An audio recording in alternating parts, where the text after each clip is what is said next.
عودة الأسطورة علي معلول لنادي الصفاقسي التونسي. النهاردة نادي الصفاقسي التونسي بيعلن عن عودة نجمه علي معلول لناديه السابق، واختام مسيرة علي معلول مع نادي الصفاقسي التونسي في عقد لمدة 3 سنين. علي معلول ده يا جماعة بالنسبة لي عامل زي السمكة اللي متقدرش تخرج من المية، عامل زي توتي في روما.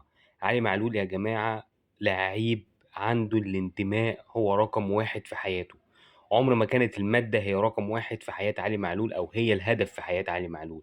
علي معلول انتمى لنادي الصفاقسي التونسي، ويوم ما خرج من نادي الصفاقسي التونسي انتمى للنادي الأهلي، وفضل سنين طويلة في النادي الأهلي ورفض عروض كتير جدا علشان خاطر النادي الأهلي.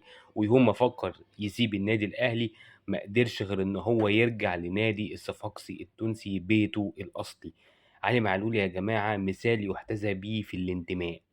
حب الفريق والانتماء للفريق هو بيتجسد في شخصية علي معلول. كلنا هنتفرج على علي معلول، كلنا هنشجع علي معلول، كلنا كجمهور النادي الأهلي هنتابع ماتشات الصفاقسي علشان خاطر حبيبنا وحبيب المصريين كلهم النجم الكبير علي معلول. سلام.